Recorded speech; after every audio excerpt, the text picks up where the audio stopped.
داسې ملګري خو نشته چې پښتو باندې اردو باندې بالکل نه پوهېږي.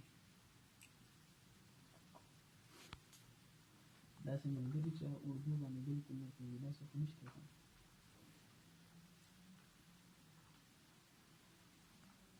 بسم الله الرحمن الرحیم.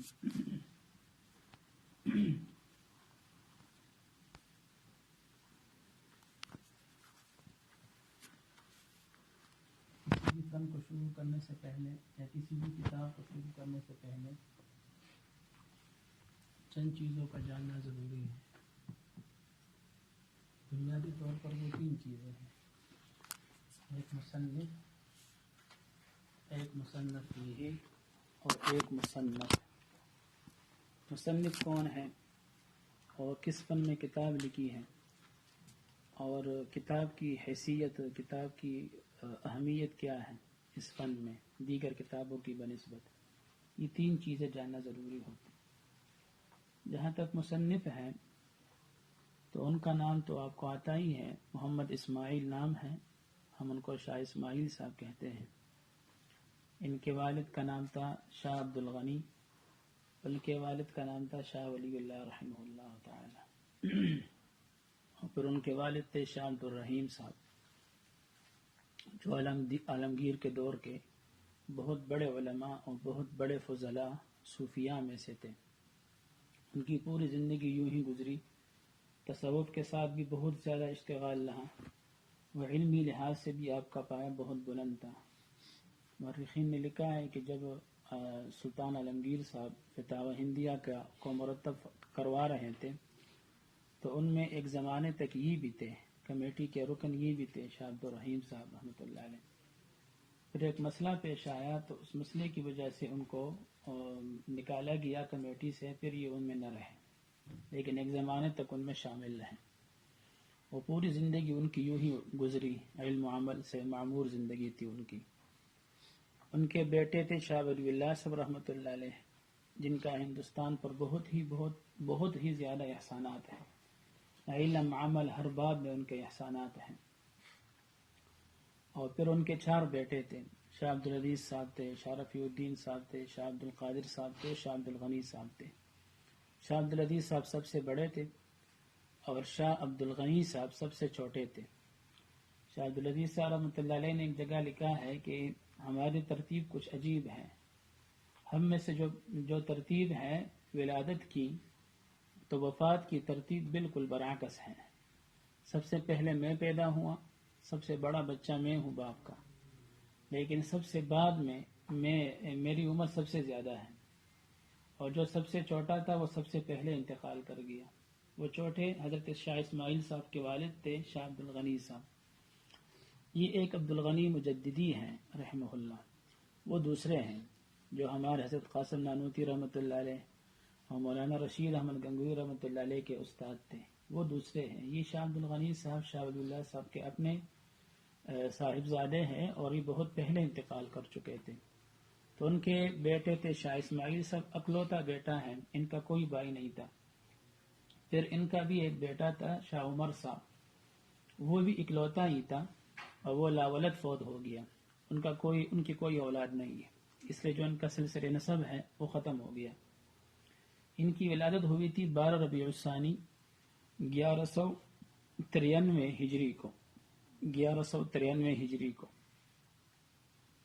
اور شروع ہی سے چونکہ وہ جو گھرانہ تھا ان کا وہ علمی اور عملی گھرانہ تھا. حضرت شاہ صاحب کے بہت گہرے اثرات تھے اس گھرانے پر. وہ پورے ہندوستان کو وہاں سے فیض مل رہا تھا. تو اپنے عام جو گھرانے کا معمول تھا اس کے مطابق ان کو علم کا بھی شوق تھا، عمل کا بھی شوق تھا.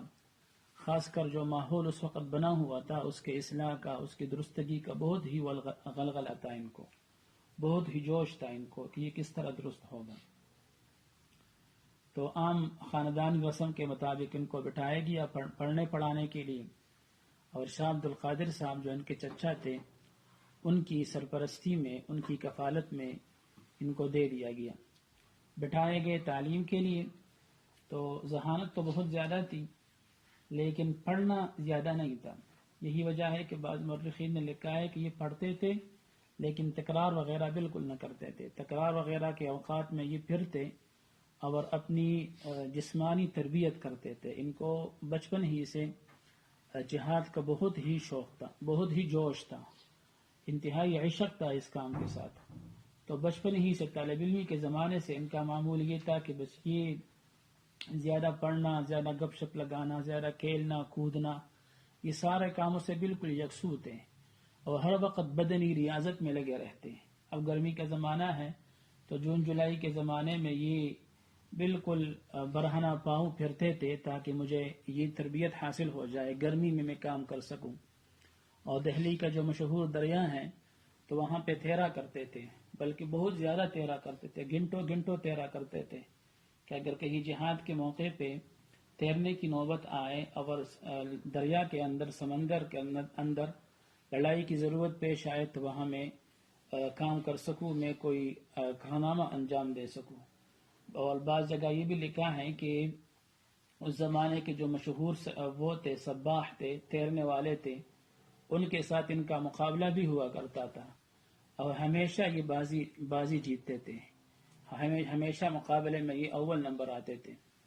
بہرحال شروع ہی سے ان کو شوق تھا. جو ان کے مخالفین ہیں انہوں نے اس بات کو اس ڈنگ پہ لیا کہ ان کو پڑھنے پڑھانے سے کوئی کام نہیں تھا، پڑھا کچھ نہیں ہے، بس صرف وہ وقت ہی ضائع کیا ہے. لوگوں نے اس کو اس انداز میں لیا، لیکن حقیقت یہ تھی کہ ایک مرتبہ جب امتحان کا موقع آیا، شکایت لگی، چچا جی کو شکایت لگی کہ آپ کو جو بھتیجا ہے وہ پڑھتا نہیں ہے، ہمارے ساتھ بیٹھتا نہیں، تکرار نہیں کرتا. جب امتحان لیا گیا تو سب سے زیادہ تیز تراز اور سب سے زیادہ حفظ ان کا تھا، اسباق سب سے زیادہ ان کو اچھے یاد تھے اور سمجھ بھی ان کی سب سے زیادہ ممتاز تھی.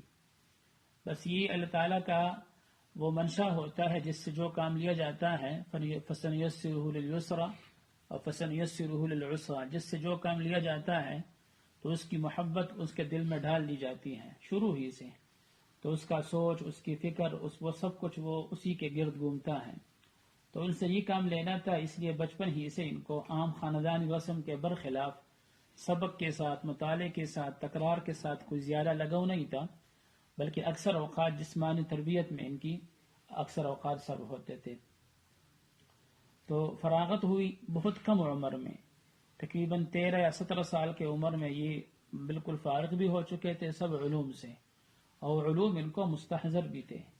ان کا جو حافظہ تھا وہ بڑا عجیب و غریب تھا، بہت عجیب حافظہ اللہ نے دیا تھا. جو ان کے اسفار کے واقعات ہیں وہ مختلف حضرات نے لکھا ہے، حضرت مولانا ابو الحسن ندوی صاحب، دیگر حضرات نے ان کے واقعات لکھے ہیں. جو تفسیری سفر ہے ان کا ہندوستان سے لے کے یہاں تک، تو یہاں بھی تشریف لائے معیار میں، یہیں بھی لڑے اور پھر آگے تشریف لے گئے یہاں پہ جو ہمارا علاقہ ہے ملاکنڈ سے نیچے خار، پھر اس سے جاتے جاتے پہنچ گئے بالا کوٹ، وہی ان کی شہادت ہوئی.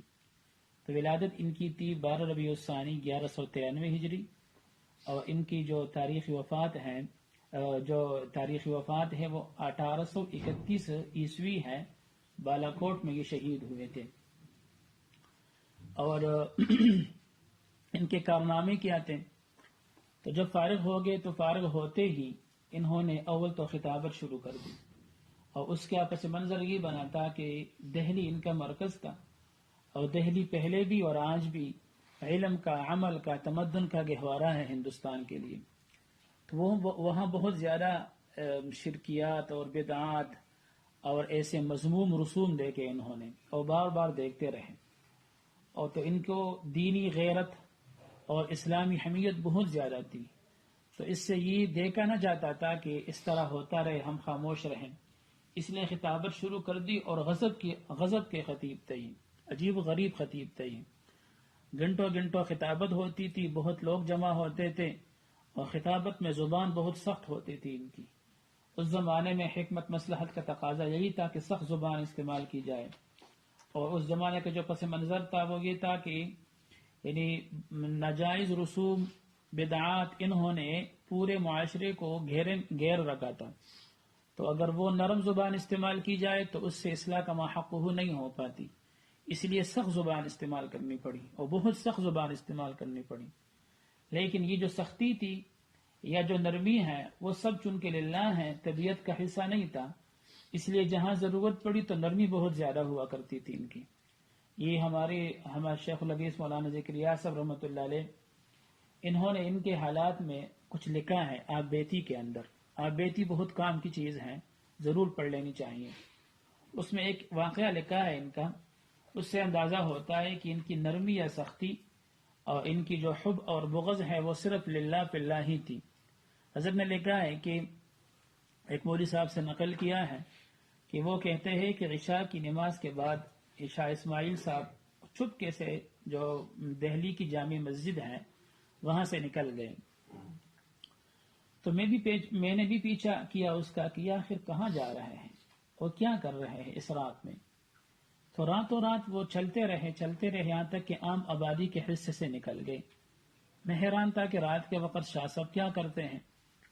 جب چلتے چلتے وہ ایک گھر پہنچ گئے جہاں پر یہ جو فاحشہ عورتیں ہوتی ہیں ان کا اجتماع تھا، اور اجتماع بھی کس کام کا؟ ناجائز کاموں کا. ان کا اپنا ایک مکان تھا تو اس مکان پہ چلے گئے. مجھے بڑی حیرت ہوئی کہ کس طرف جا رہا ہے اور یہ قدم اس طرف اٹھ کیسے رہے ہیں. بہرحال وہاں پہنچ گئے تو میں نے بھی پیچھے پیچھے وہاں پہنچ گیا. میں بھی دروازہ کٹکھٹایا تو اندر سے آواز آئی، کون؟ حضرت نے کہا کہ میں فقیر ہوں، بھیک مانگنے آیا ہوں. اب میں سارا کچھ خود دیکھ رہا ہوں. تو وہ کوئی لڑکی تھی اور وہ جو بڑی فاحشہ ہے اس کے پاس گئی کہ اس طرح ایک فقیر آیا ہے، بھیک مانگ رہا ہے. اس نے کچھ پیسے یا جو بھی چیز اس کے پاس تھی تو وہ پکڑائی اس کو کہ جا کے یہ دے دینا. تو وہ لڑکی آئی دروازے پر اور یہ دینے لگی. حضرت کی آنکھ کے نیچے ہیں. کہا کہ نہیں، اتنا بھی فقیر نہیں ہوں، ایسا بھی بھیک نہیں لیتا. میں تو ایسا فقیر ہوں کہ میں نے کچھ سنا